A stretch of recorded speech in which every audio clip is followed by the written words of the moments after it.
parlamentuko ganbera batek estatutu bat ez betetzea?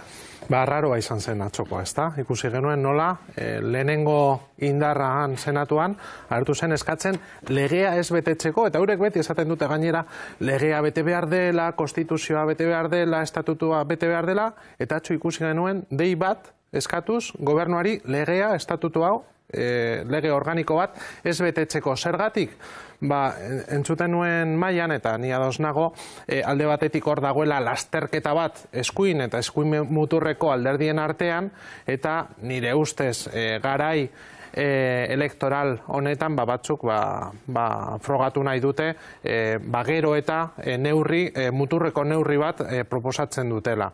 Baina gero, bestaldetik nire ustez hor dago ere marko dialektikoa aldatzeko nahia. Hauze da, batzuk Euskal Herrian eta Katalunian adibidez eskatzen dugunean erabakitzeko eskubidea sartu behar dela, onartu behar dela gaur egungo estatutuetan eta onartu behar dela bide legaletatik, arau baten bitartez edo onartu behar dela estatutik, batzuk esaten dute ez, aldatuko du marko dialektikoa eta orduan egongo gara hizketan, aizu, eskendu ditugun eskumenak edo behar ditugun eskumenak edo legez eman behar dizkiguten eskumenak eta horrela atzeragoa, inboluzio batera. Nire ustez hau kalkulatuta dago. Jakin badakite hemen boskak galduko dituztela, baina nire ustez sakrifikatzen dute hemengo esparrua, zeren uste baitute estatu mailan boska gehiago lor ditzaketera urrengo hauteskunde. Beste Arabako senatari batek aurkeztu zuen mozioa hori Iñaki Oiartzabal da, gero eztabaidan etzen bera horregon, eta baina berak esan zuen nolabait ere estatutuaren erabilera egiten dutela nazionalistek eta irakurketa horretan failatzen dutela, ez dagoela bera estatutuaren aurka, baizik eta egiten den irakurketa horren aurka. Zer iruditzen zaizu? Ez da egia, eta gainera egia da berak aurkeztu zuela interpelazioa joan den astean, eta atzo mozioan Salamankako senatari batek defendatu zuela, eta justo gaur etorri naiz Madriletik Oiartzabal jaunarekin, eta horretaz hitz egin dugu. Nire ustez, zentzugabekeri bat izan zen azkenean Gernikako estatutuetan agertzen dira eskumen batzuk zerrenda baten. Eta adibidez, hor jartzen zuen ez da inbeste aipatu, baina hor jartzen zuen kartzela eskumena transferituz gero, arriskuan jarriko zela estatuaren segurtasuna. Eta nik esan nien, aizuek, Eusko Elkarte Autonomoan badaukagu polizi integral bat, ertzaintza, eta horrek jartzen aldu arriskuan estatuko segurtasuna. Azkenean, nire ustez, aitzaki bat izan zen, baina objetibotasunez begiratzen badugu jartzen zuena mozio horretan, esaten zuen ez betetzeko Gernikako estatutua esen interpretazio kontu bat.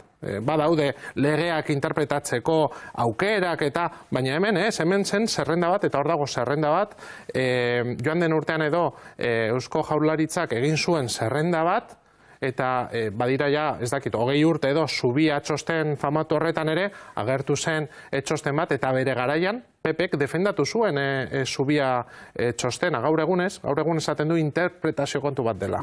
Baina atzoko hau zerbait dialektikoa izan zen eta marra politikoak jartzeko ariketa bat izan zen, ala birzentralizazioa arriskua benetakoa da Espainia? Nire ustez, birzentralizazioa ez da arriskoa baizik eta ematen ari dela, eta ez orain. Loapa mai gainean jarri zenetik espiritu hori mantendu da, eta ez bakarrik eskumen batzuk transferitu ez direlako. Baizik eta gero egon dela legeen bitartez hartutako beste eskumen batzuk, eta gero hor daukagu auzitegi konstituzionala, bere erabekiekin beti, edo gehienetan, gobernuaren alde eta interpretazio zentralista bat egiten, eta birzentralizazioa hor dago mai gainean, ez da berria, baina egia da, konplexurik gabe, batzuk esaten dutela, adibidez Casado jaunak esaten du, hezkuntza eskumena berreskuratu behar duela estatuak, eta zelan, nola. 155 artikulua berriro esarri behar dela Katalunian, eta gero eta askoz kontundenteagoa. Eta esaten du, zergatik. Ez da aurrik ikusten nola egingo duen. Esaten du, egingo duela, eta mehatxu bezala, baina, esan bezala, hor dago, arriskoa hor dago, eta batzutan hitz egiten dugunean ere, kontzertua blindatuta dagoela, aldebikotasuna bermatuta dagoela, kontuz, zeren estatuan dagoen giroa, nire ustez, arriskoan jar daiteke ere, segurtzat ematen dugun hori. Mehatxu hori ordan benetakoa da. Ba, nire ustez bai.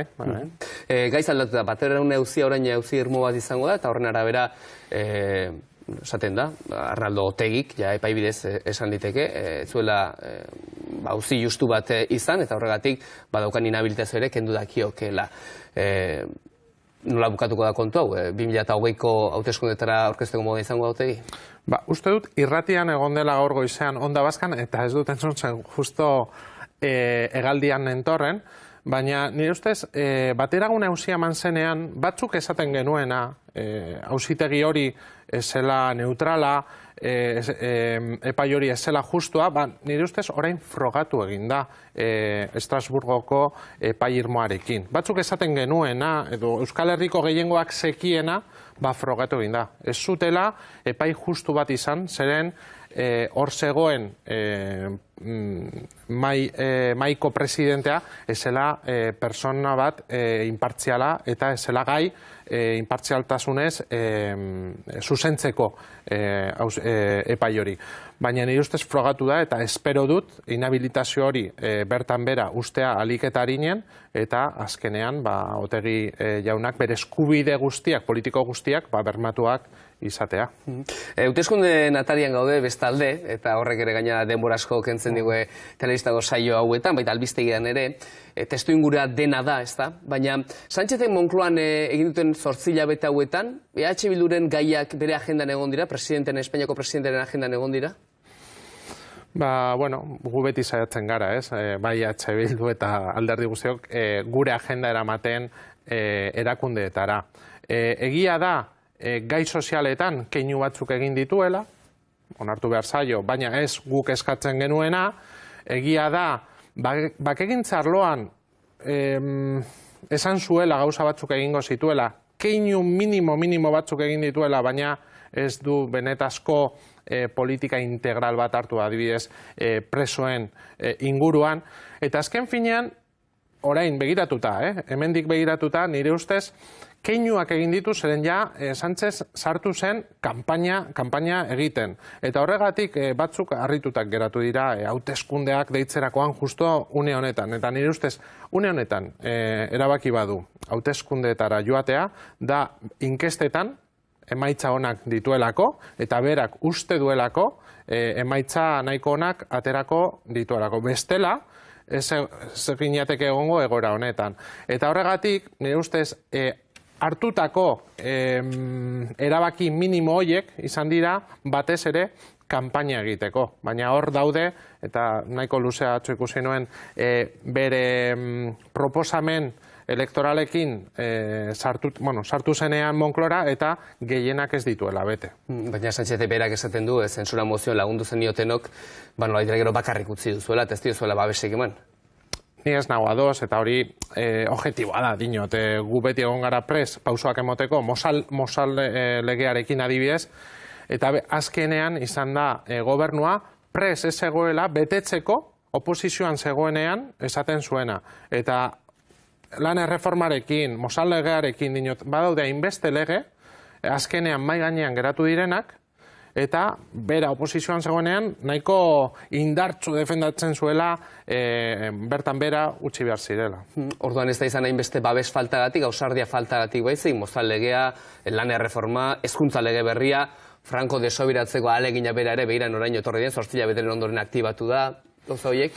Bai, eurek esan zuten, gauza bat da oposizioan zaudenean eta beste bat gobernuan zaudenean, eta gauza bat da pragmatismoa eta beste bat ez betetzea zure programa eta orain arte defendatu duzuna.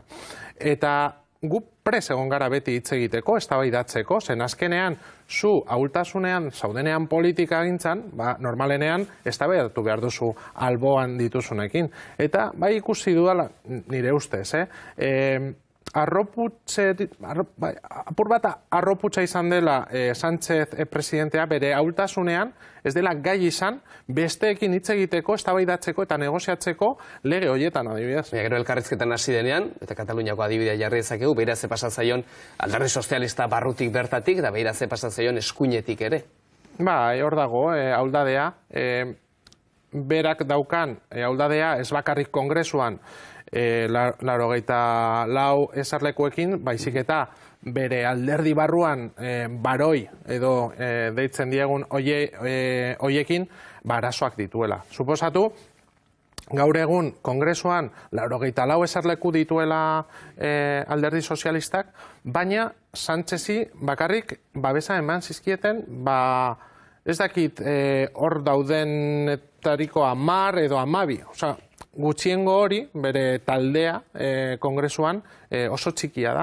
Orduan, suposatu, alderdian barne, zen azkenean alderdi sozialista da estrukturetako alderdi bat. Non militantziak bai, dauka boska, baina azkenean estruktura oso indartsua da. Eta horregatik, nire ustez, azkenean, ez dakit pentsauta bazeukan eta borondatea bazeukan, baina azkenean Kataluniarekiko atzera egin zuen, nire ustez ez bakarrik, presio mediatikoa egon zelako oposizioak kritika asko ere egin zizkiolako, baizik eta alderdi barruan uldade hori bazegolako. Zeri buruz hitz egingo da hauteskunde kanpaina honetan, aprilaren 28ko hauteskundeen kanpainan? Nire ustez eta ikusita Madrilen zenan dagoen giroa Kataluniari buruz. Eta egiten dut barrez zeren aste artean konpromiseko senatari batek bota zituen Katalunia hitza ez dakite 200 aldiz edo segituan, senatuan, eta esan zuen azkenean, nekagarria da, ez da?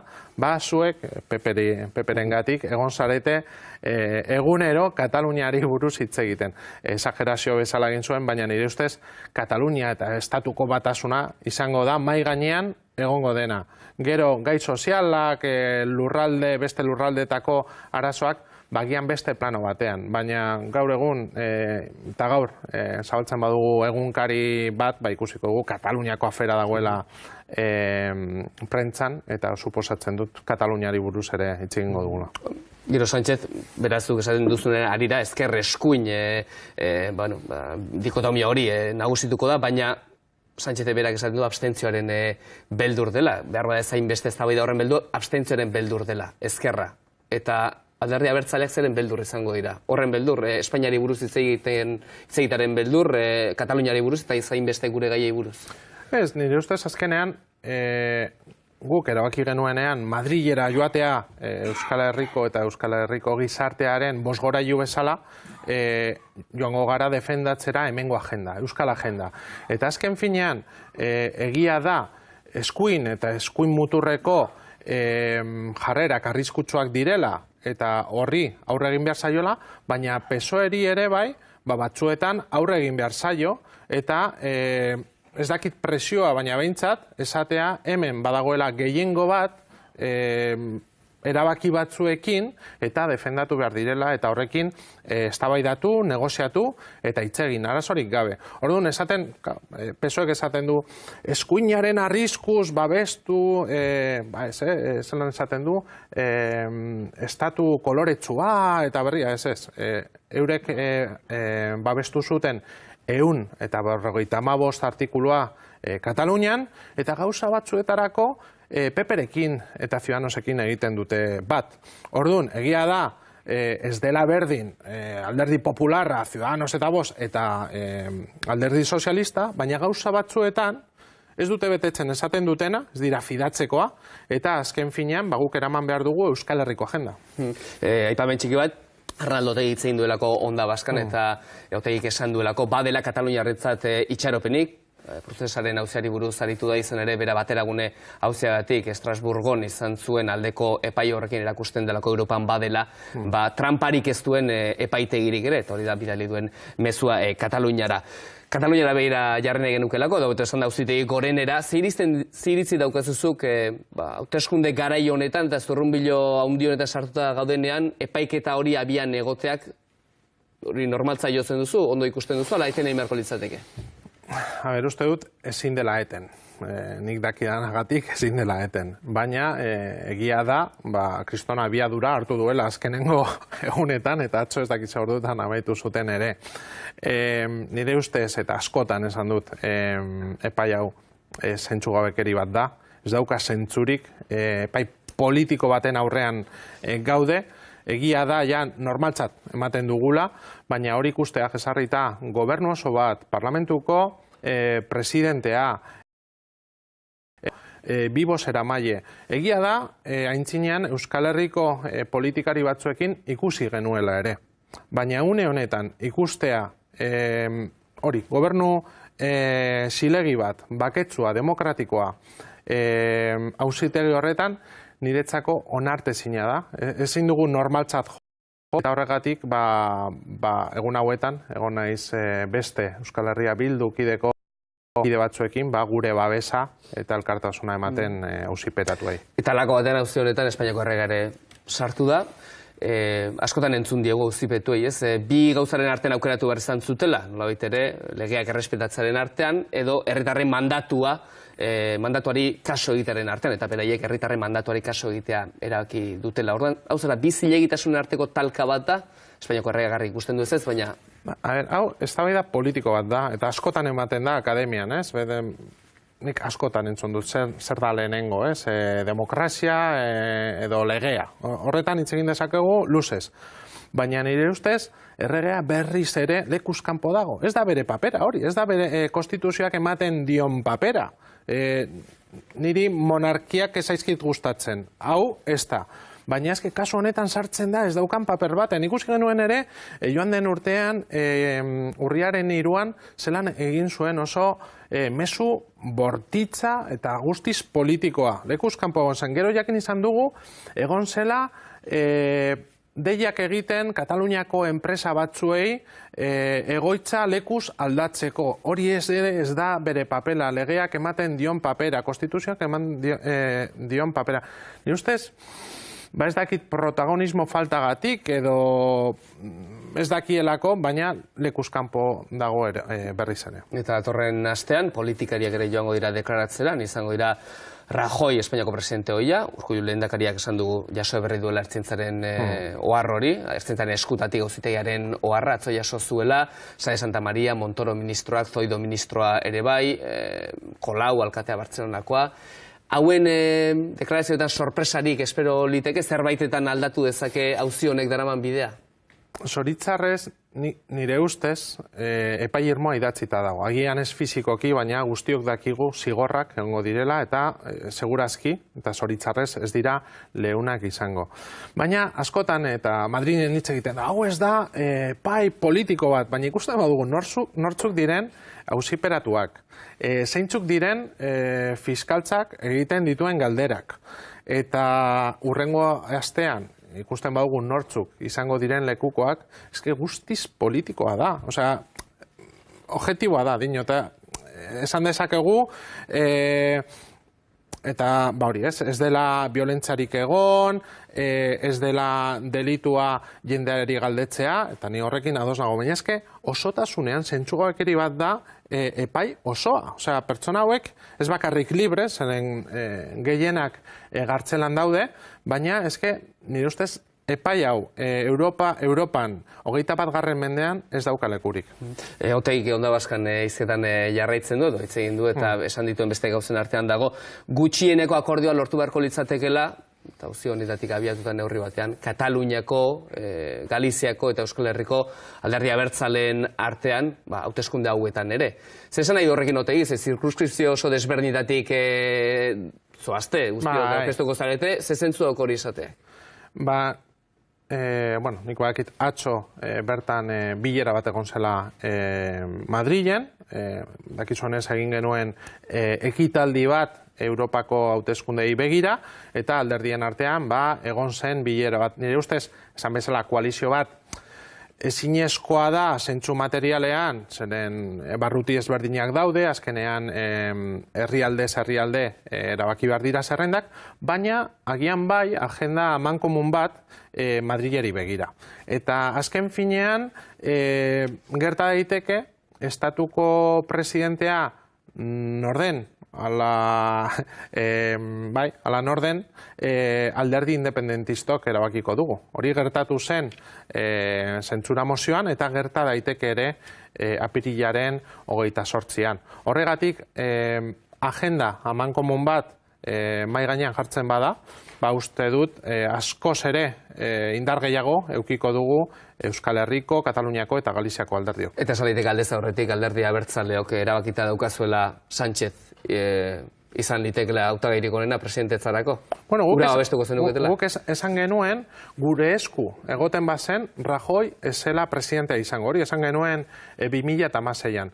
Aukera egon zenean, iaz, maiatzean, Rajoy kentzeko, guk babestu genuen. Ez pentsatzen genuelako Sánchez oso presidente ona izango zela eta beteko zituela neurri sozialak, pentsioak igo, bakegintzan pausoak emon, eztabaidaren bitartez konpondu arazo eta gatazka politikoa Katalunian, eta uste genuelako Rajoy bota egin behar zelako. Apirilaren 28an, aukera badago, eskuin muturra eta eskuina gobernuan sartzeko, eta gure esku badago ez dira sartuko. Berriz errepikatuko dugu, argi eta garbi, zalantzarik ez egoteko. Eta gainera, babestuko dugu, egongo dena, nahi duen guztia ez egitea gurekin hitz egin gabe. Solaski dire irekiko diegu elkarrizketa hau, gurekin dira Iraia Oiartzal, Garbiñe Biurren eta Jotan Gartzia. Iraia, zerekin hasita. Egun hon, Jon. Egun hon. Uste, nahi gabe ere horrengo jabeteetan hauteskundetara begira egongo garala gehientsuok. Aipatu duzu, ez, elkarrizketan zehar birzentralizazioaren arriskua, Madrildik bai Euskal Herrira bai Kataluniara bidaltzen diren mezuak ikusten ari gara aspaldian, aldi berean, eskuin muturra eta eskuineko alderdi batzuk geroz eta muturrera nola doazen ikusten ari gara. Orain pista batzuk eman dituzu, ez, alderdi independentistek, zer nolako papera jokatu dezaketen, zer nolako indarmetak eta edo bilatu daitekeen, ez dakit horra adibidez EAJ non geldituko litzateke, baina edo nola ere galdetu nahi nuke pixka bate ze gutxiengo edo jarriko zenituzketen mai gainean adibidez bai PSOErekin edo bai Podemosekin nola baiteko, eskuinari aurre egiteko bide bat irekitzeko garaian. Nire ustez, eskuina eta eskuin muturra esartzeko, nire ustez ez dira baldintzak egon behar. Da, erabaki unilaterala, da, hauek esartzea. Hori bai, gero, proposamen bakoitzaren aurrean, nire ustez, eztabaidatu behar da. Arazorik gabe eta gobernuak ahuldadean daudenean hitz egiten dute beste alderdiekin neurriak onartzeko. Eta gobernu honi, alderdi sozialistari, faltakin zaio puntu hori, jakitea ahuldadean zegoela, eta hitz egiteko beste alderdiekin pausuak emateko. Guk esaten dugu argi eta garbi, ezkerreko politikak defendatu behar direla hemen eta han, nola ez, bakegintza arloan pausuak eman behar direla, Euskal Herriko gehiengoak eskatzen dituelako, ez gure papera determinantea izan daitekelako une baten edo bestean, baizik eta giza eskubietako gai bat delako eta Euskal Herriko gehiengoak eskatzen duelako. Eta nola ez, gatazka politikoari irtenbide politiko bat eman behar zaiola Europa mailan eta mundu osoan ematen zaion bezala. Horren bitartez, el gaitezke akordioetara, baina banan, nire ustez hori da logikoena ikusita zein den gure irakurketa eta zein den Madrilen egon daitekeen gobernuarena. Eta, Podemosekin ze sintonia dago adibidez, zentzu horretan, ze askotan protagonismoan bani izan zaio PSOEri gobernuan dagoelako eta Podemosek askotan ere ez du argita garbi ez adierazten zeintzuk diren bero lerro nagusiak, baina ez dakite. Nire ustez, gai sozialetan Podemosekin ez dago inolako diferentziarik. Egia da, askotan begiratzen dutela Madrilera eta zainbeste ona, baina gehienetan eta erakundeetan lan egin daiteke, akordioetara helduko gara gai horietan. Beste gai batzuetan, adibidez, gatazka politikoa konpontzeko bide politikoetatik teorian ados, eta egia da eskertzekoa dela ere Madrilen sensibilitate hori egotea, baina gero pausuak ematerakoan agian estrategia ezberdinak daude. Garbiñe. Bai, hauteskundei begira baita ere, egunon Iñarritu bai. jauna. Eta batez ere, gero demora izango dugu udal eta foru hauteskundei begiratzeko. Baina, bueno, beti bezala hauteskunde hauek dira erabakigarrienak. Esan nahi, hoi beti bezala, beraz.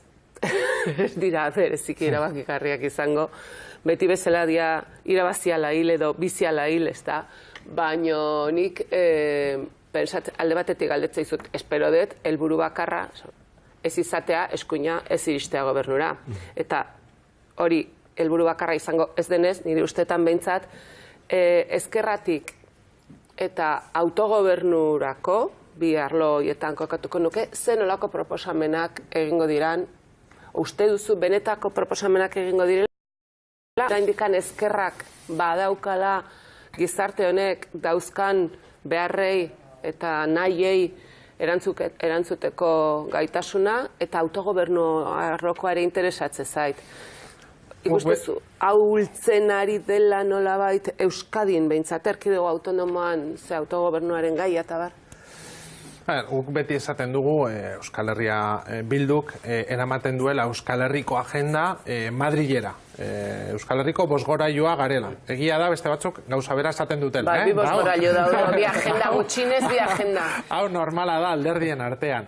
Eta egia da ere, PSOEren kanpaina hori izango dela, ez? Saiatuko da polarizatzen, eta esaten eskuin muturra dator, eta honen aurrean ni naiz aukera bakarra. Hori badakigu, baina nik aipatu dut lehen. Arazoak badaude ere PSOE gobernuan dagoenean. Eta zer egingo dugu horren aurrean? Nire ustez oso errez, banan-banan proposamen bakoitzarekin, jubilazioekin bakoitzarekin, negoziatu eta saiatu Euskal Herriko agenda eramaten. Hemen argi eta garbi dago eta gainera konsensus dago gizartea zenbatekoa izan behar den jubilazio, gutxiengo jubilazioa, eta saiatuko gara hori eramaten Madrilera. Autogobernu arloan, ontxe bertan badago batzorde bat legebiltzarrean, saiatuko gara hor erabakitzen dena Madrilera eramaten. Eztabaidatzeko eta negoziatzeko borondate hori egongo da mahai gainean. Eta nola ez, azkenengo urteetan egin duguna da, eramatea salaketa batzuk guk eramaten ditugunak eta bestela eske inork ez luke eramango Madrilera. Eta hori gertatzen ari da EH Bildu dagoenetik. Ez da esateagatik gu garela honenak eta beti asmatzen dugula, baina egia da batzutan eramaten ditugula gai batzuk Madrilera, orain arte inork ez dituena eraman. Eta ikusten da batzuk ez direla eroso sentitzen guk hitz egiten dugunean gauza batzuetaz. Normaltasun hori sartu da. Jonathan, remate. Egunon, Jon. Niri be gustatuko litzaidake hauteskundeen ingurun hitz egitea, baina ikusita bestelako gai bat jorratuko dut zeuk aurkeztu izan duzuna azkenekoa, dela jubilazioa, ezta? Jubilazioa, erretiroa eta horren inguruan. Aurreko egunetan Toledoko paktuan gorabehera asko gertatu izan ziren, ez dakigu elkarrizketa horiek eten izan ziren, eta bertan bera gelditu izan zen emondako aurrera pausuak edo proposamenak. Orduan da, apirilaren 29 begira, hauteskundeen emaitza jakinda, EH Bilduk zeinolako proposamenak ditu jubilazioen inguruan, jakinda gainera, jubilazioen inguruko eskumen horiek be, elkarrizketan direla edo elkarrizketaren parte direla, Euskal Autonomia Erkidegoak kudeatu behar dituen ala ez, jakiteko, adinak, tarteak, soldata eta halakoak. EH Bilduk non kokatu egiten da, edo non ikusi egiten du bere burua. Podemosekin batera, bestelako alderdiekin batera, EAJak barne. Azkenean, gure ustez, jubilazioen afera izan da garrantzitsuenetariko bat legealdi honetan, egia da ez dugula lortu, ez eskumena, kudeaketaren eskumena berreskuratu, ez da gutxiengo duin bat esartzea Euskal Herriko gehiengoak eskatzen duen bezala. Gure borroka hortan egongo da, behin eta berriro eskatzen, gutxiengo duin bat hemen eskatzen duena, eta gainera astelenero ikusten dugu Bilboko udaletxe aurrean gainera referente bezala bihurtu dena estatu mailan, nola jubilatuak ateratzen diren jubilazio duin baten alde, eta hori egongo da, behin eta berriro gure proposamenen artean. Egia da, gutxiengo batera posible balitz, bai Podemosekin, bai Eusko Alderdi Jeltzalearekin, baita, PSOErekin, ojalá, demagun, prest egongo gara akordio batera altzeko. Hori bai, defendatuz, hemen jarri den marra, duintasunaren marra. Bai, honi narritu, 18 minutu ditugu, eta bentsi utziko dugu gaur elkarrezketa, eskerrik asko Euskal Telebistan, eta azalpen hauek emategatik nahi duzun arte. Eskerrik asko. Eta orain, albisteak Euskal Telebistan, Ruben Abalekin.